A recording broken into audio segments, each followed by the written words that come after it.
If you watch part 1, congratulations. You now know that your financial fruits are a mess because the roots are rotten. But now comes the part that really hurts. Have you ever wondered why, even though you read books, take courses, and hustle like crazy, your bank account still looks exactly the same? Spoiler, it's not a lack of strategy. It's because you have a financial blueprint tattooed in your head that was designed for you when you were 7 years old. Yes, the same one you brought from home. Full of phrases like money doesn't grow on trees and as long as we have enough to eat, that's fine.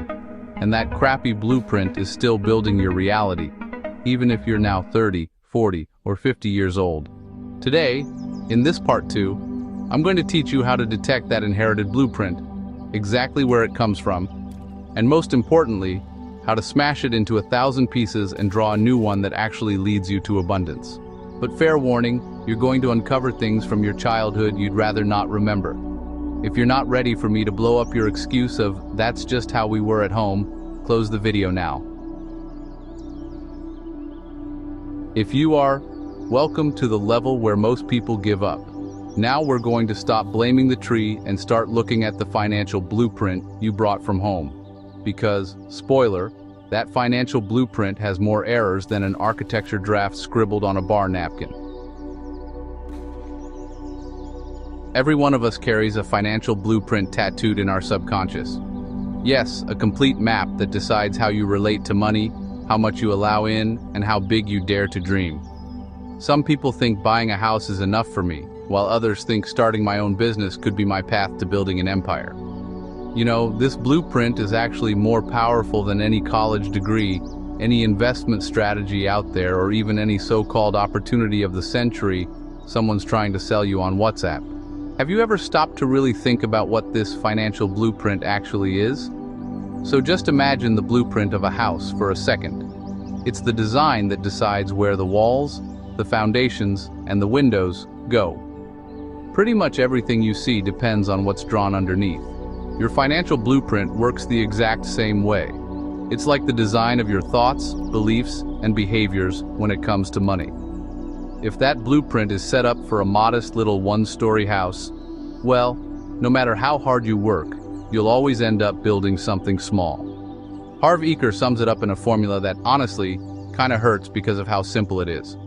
Thoughts lead to feelings, feelings lead to actions, and actions lead to results. Everything, and I mean everything, starts in your head.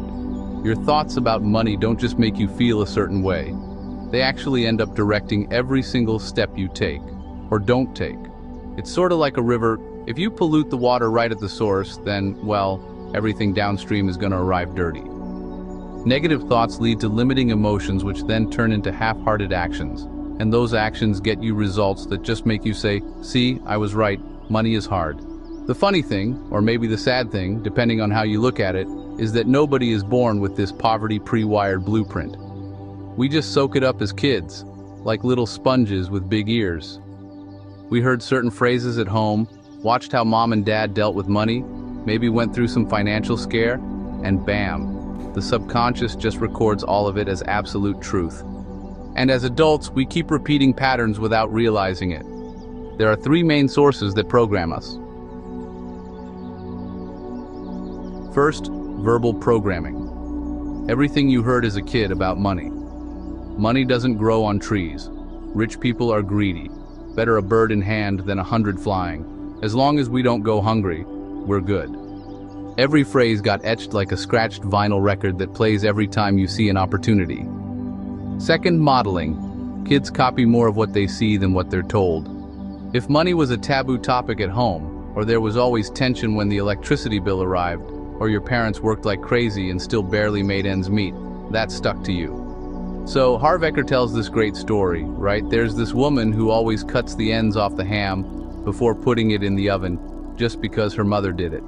One day she finally asks her mom why, and the mom goes, "Because my mom did it." So they ask grandma, and grandma says, "Because my pan was too small." That's it. The end. We inherit these totally absurd behaviors without ever questioning them. Third, let's talk about specific incidents.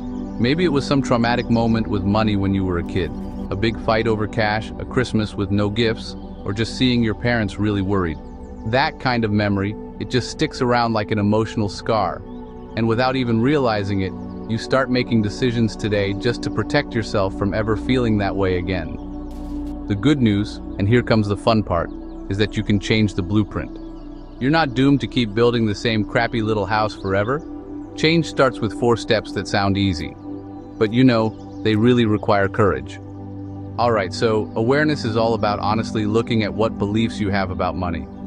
Yeah, that voice in your head saying money corrupts or I'm not one of the lucky ones. Just write it down, don't judge yourself, just notice it. Next up is understanding. This means realizing those beliefs aren't actually yours.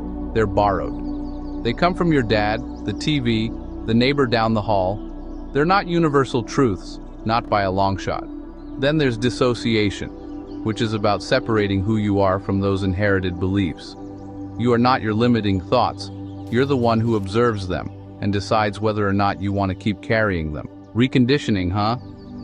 That's about installing new beliefs that actually serve you. You just keep repeating, visualizing, and acting as if you already think big until the new blueprint becomes your new normal. You can have all the knowledge in the world, investment courses, finance books, even the prettiest Excel spreadsheet in the neighborhood.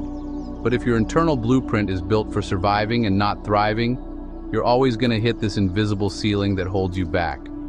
On the other hand, when you change the financial blueprint, the same effort, it starts producing completely different results.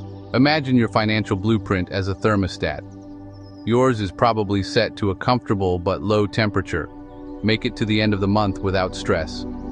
Every time you earn a little more, bam, something happens and you go back to your usual temperature. You buy something unnecessary, an unexpected expense pops up, or you straight up self-sabotage. The rich have their thermostat set higher: abundance, freedom, impact. And when life tries to turn it down, they adjust it back up. You can learn every strategy in the world: stocks, real estate, crypto, whatever. But without changing the internal thermostat, it's like trying to fill a bucket full of holes. Every limiting belief is a rock in your backpack.